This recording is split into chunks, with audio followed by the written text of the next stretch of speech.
আমাদের মেয়েদের প্রতিদিন একটাই চিন্তা ঘুম থেকে ওঠার পর নাস্তা বানানো। তো প্রতিদিন এক নাস্তা কে ভালো লাগে বলেন? তো সেজন্য চিন্তা করতেছি মুখরোচক কিছু নাস্তা বানাবো। তো ভিডিওটা দেখতে হলে আমার সাথেই থাকবেন। আসসালামু আলাইকুম everyone, welcome back to my channel. আশা করি আমার ভাইয়েরা আপুরা যে যেখানে আছেন আলহামদুলিল্লাহ খুব খুব ভালো আছেন। আমরাও আলহামদুলিল্লাহ খুব ভালো আছি। তো সকালবেলা তো আমার প্রধান কাজ হচ্ছে ঘুম থেকে উঠেই ব্যালকনিতে চলে আসা। তো ব্যালকনিতে গাছগুলো হচ্ছে পানি দিচ্ছি। তো দেখতে পাচ্ছেন আলহামদুলিল্লাহ অনেক সুন্দর ফুল ফুটেছে। তো ফুলগুলো দেখতে খুব ভালো লাগছিল।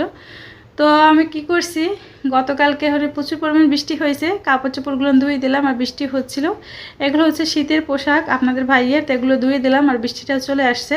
তো করার কিছুই নেই, দেখতেই পাচ্ছেন আকাশটা কিন্তু মেঘলা মেঘলা, কিন্তু তারপরে কিন্তু দেখতে সুবহানাল্লাহ খুব ভালো লাগতেছে। চারদিকে মনে হচ্ছে ধোঁয়ায় ভরা এরকমই লাগতেছে। তো সব কিছু মিলিয়ে আলহামদুলিল্লাহ ভালোই লাগছে। তো ঘুম থেকে উঠেই আমি নাস্তা বানানোর আগেই হচ্ছে ফ্রিজে মাছ গোশ যেটাই রান্না করব সেটাই আগে ভিজিয়ে রাখি। তো এখানে হচ্ছে দুইটা রুই মাছ দুইটা পানি ভিজিয়ে রাখলাম যাতে বরফটা তাড়াতাড়ি ছেড়ে যায়। এখন হচ্ছে আমি নাস্তার জন্য চলে আসছি। এদিকে হচ্ছে ছেলে খাবে কাপ নুডলস, এই জন্য কাপ নুডলসের জন্য পানি আর কি গরম করতেছি। এই যে পানিটা গরম হয়ে গেছে, এখন হচ্ছে 10 মিনিটের মতন পানিটা দিয়ে রেখে দেব, তাহলে নুডলসটা হয় কি ভালোভাবে সেদ্ধ হয়ে যাবে। তারপর হচ্ছে আমি আমার নাস্তা বানানোর জন্য চলে আসি। আপনাদের ভাইয়া কিন্তু অফিসে চলে গেছে। এই যে দেখুন 1 কাপ ময়দা দিয়ে আরেকটি ডিম দিয়ে মজাদার নাস্তা বানিয়ে নেব। তো আপনারা এটা বাসায় ট্রাই করতে পারেন। প্রতিদিন একঘেয়েমি নাস্তা রুটি পরোটা আর ভালো লাগে না, দেখতেও ইচ্ছে করে না। সেজন্য হচ্ছে একটু অন্য রকমের ভিন্ন ধরনের নাস্তা বানিয়ে নিলাম। এটাকে খেতে কিন্তু খুবই মজার হয়। ওদিকে আমি হচ্ছে নাস্তাটা বানাচ্ছি আর এদিকে হচ্ছে ছেলেকে আবার রেডি করে দিচ্ছি। তো সিদ্ধটা হয়ে গেছে নুডলস, এখন হচ্ছে মশলাগুলো দিয়ে মিক্সড করলাম। আমার ছেলেও কিন্তু মশলাটা দিয়ে দিলে দেখতেই পাচ্ছেন। এখন হচ্ছে আমি বাটিতে ঢেলে দেব, কারণ প্রচুর পরিমাণে গরম, ওটা দিলে খেতে পারবে না। তো কালারটা অনেক সুন্দর আসছে মাশাআল্লাহ, দিলে খুবই মজাদার হয় নুডলসগুলো। তো আমি এভাবে হচ্ছে বাসায় ওকে রান্না করে দিই। স্যুপ নুডলস খেতে আমার ছেলে খুবই ভালোবাসে। আর এখানে হচ্ছে আমার ডিমটা কিন্তু প্রায় হয়ে আসছে। আর এখানে হচ্ছে আমি উপর থেকে সস দিয়ে দিচ্ছি। এখন হচ্ছে তেল দিয়ে দেব, তেলের উপর এটাকে উল্টিয়ে দেব।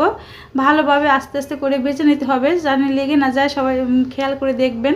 এই দেখুন মাশাআল্লাহ কালারটা এত সুন্দর আসছে, এটা দেখে তো এমনিতেই খেতে ইচ্ছে করে বলেন। প্রতিদিন রুটি আর পরোটা ভালো লাগে এত সুন্দর খাবার রেখে। তো আমি জটপাট করে মাঝে মাঝে বানিয়ে ফেলি। এই নাস্তাটা আমাদের বাসার সবাই খুব পছন্দের, সবাই খুব ভালোবাসে, সেজন্য হচ্ছে আমি নাস্তাটা বানিয়ে ফেলি।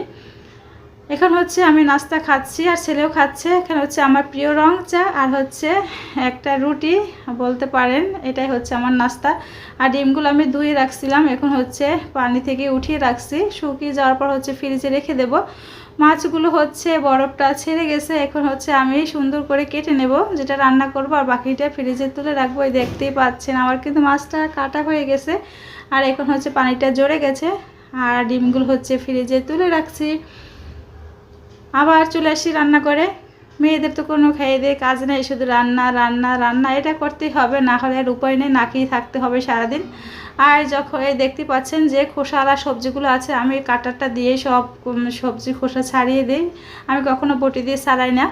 তো আগে করতাম যখন জানতাম না, এখন আমি সব কাটার দিয়ে করি, তাড়াতাড়ি কাজ আমার হয়ে যায়। এখানে হচ্ছে আজকে চিংড়ি মাছ পটল আলু মিক্সড করে একটি সবজি রান্না করব। দেখতে পাচ্ছেন কাটা কোটা সব হয়ে গেছে।